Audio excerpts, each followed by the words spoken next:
What's going on, everybody? It's your boy Scott Procter alongside my guy Matt Morris, and we're back with another episode of Simple Question, but this time we'll be doing something a little bit different. I'll be unveiling something brand new for the very first time. It's called Procter's Pantheon, with the NBA playoffs in full swing, the conference finals beginning tonight. I'm going to be unveiling the top 15 players in the NBA tier style according to me, Scott Procter. I got my guy Matt Morris right here. He's going to critique me a little bit. Haven't seen the list yet. He has not seen the list. It's going to be a blind reveal for him. Very exciting. Got about 6 tiers here, going from number 15 up the way to the top. We're just going to start. We're going to start. All these tiers have names, so we'll start with the first tier here. It's called the hurt. We got a couple guys who were hurt this past season, missed the majority, if not all, this season.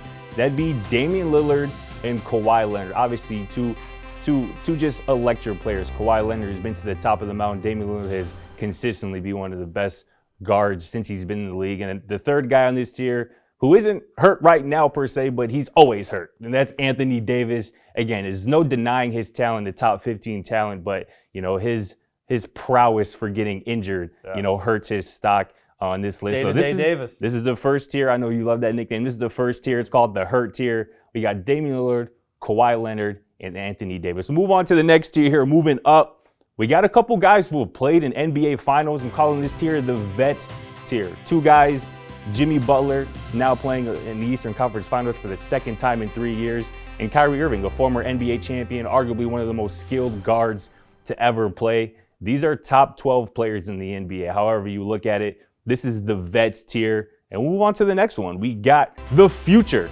The future, simple. Another 2-guy tier. Only 2 guys in this one. Devin Booker, Ja Morant, arguably the future faces of the league if you don't already look at them as that. Devin Booker has been to the NBA Finals. Who knows if Ja Morant would have been able to propel the Grizzlies to that this season before his injury. But nonetheless, two legitimate superstars of the NBA, still very young and in their prime. That's the future tier. Let's move on to the next one. The OGs. We got to go with the OGs. We got 3 guys in this one. The real OGs, 30 plus. LeBron, nothing to be said. The GOAT. LeBron, we got Kevin Durant as well, and Steph Curry as well. 3 guys who are arguably top 15 players in NBA history. Got to put the OGs in their category. Even if, LeBron didn't make the playoffs, Kevin Durant didn't make it out the first round, these guys deserve the respect. Absolutely. Near the top 5 to 7 in the NBA. Let's move on to the next tier, though. The bigs, Joel Embiid and Nikola Jokic. Nikola Jokic, the back-to-back MVP, whether you agree with that or not. Joel Embiid, who arguably could have won back-to-back MVPs. 2 dominant bigs who are arguably the second best player in the NBA, depending on who you ask. These guys deserve their own tier, their own category, as they are just simply dominant. That's the bigs category. Move on to the top tier of Procter's Pantheon. We got 3 dudes. Obviously, the reigning NBA Finals MVP, Giannis Antetokounmpo. My guy, Luka Doncic, the Slovenian demon. I just made that up. I might have to patent that. And we got Jason Tatum, probably the most questionable name on this list, but Jason Tatum is beaten now in back-to-back series Kevin Durant and Giannis Antetokounmpo, 2 guys who are on this Procter's Pantheon. So Jason Tatum has arrived. This is a legitimate superstar, somebody who could possibly lead the Boston Celtics to the NBA Finals, maybe NBA Finals wins. So that's the Procter's Pantheon. This is the top of my tiers. Luka, Giannis, Tatum. Matt, what you got for me? You have any problems? What'd you see? One where I think it's a little interesting is probably the recency bias, but I would definitely look at Jimmy Butler and maybe move him up ahead of Booker. I get that you went with the future. Sure. And absolutely, Ja looks good, but Booker's been in the league for a little while now. He sure has. Ja is young. This is his 3rd or 4th year, I believe. But Booker's been in the league for a minute. That's fair. He's made it to a finals. That's fair. And, you got to look at it. You look at what he did in a Game 7, like clutch moments. Jimmy showed up, and Jimmy has been showing up. He carried the Heat through the bubble to the finals. Yep. He's doing it once again, and they were the top team in the East, just like the Suns were the top team. in the West. That's fair.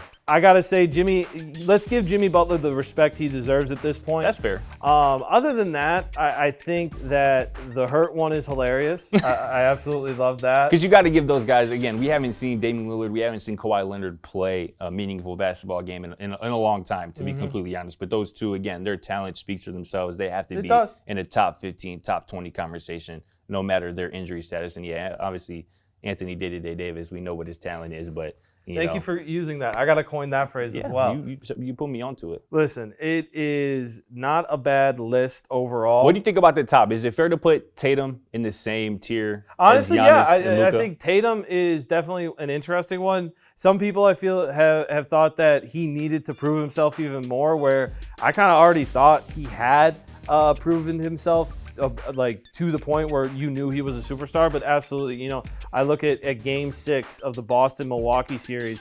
Giannis is having one of those special games that you talk about when you look back at a career and you're like, he's going to just will the Milwaukee Bucks to win this and finish it up. Yeah. And Tatum was just like, no, I'll match you.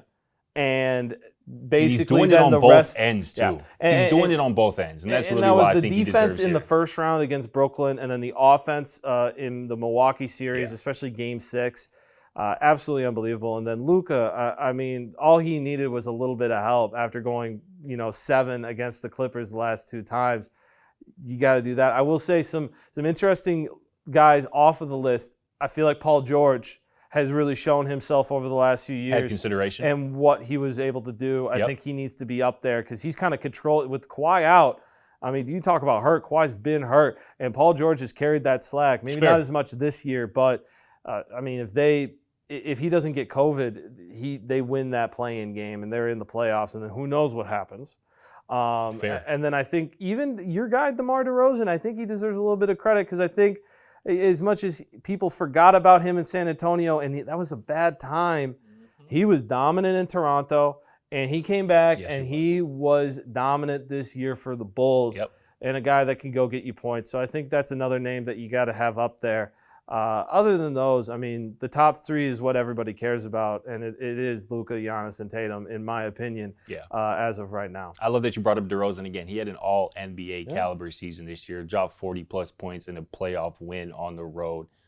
Anthony Edwards also had some consideration for this list. Trae Young, Ice Trae, also had some consideration for this list. Couple guys, we left out, but this is Procter's Pantheon. I think I did all right. What do you think? Overall, I think I did all right. You know what? Throw Clay into that hurt area because I could. And I think you're absolutely right. I think this is pretty close. I mean, it's also the NBA, so somebody's in the comments is going to be.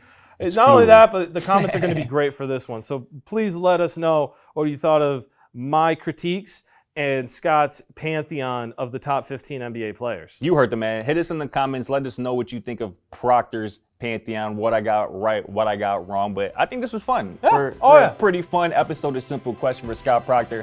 My guy, Matt Morris, right here. We'll see you on tomorrow's episode.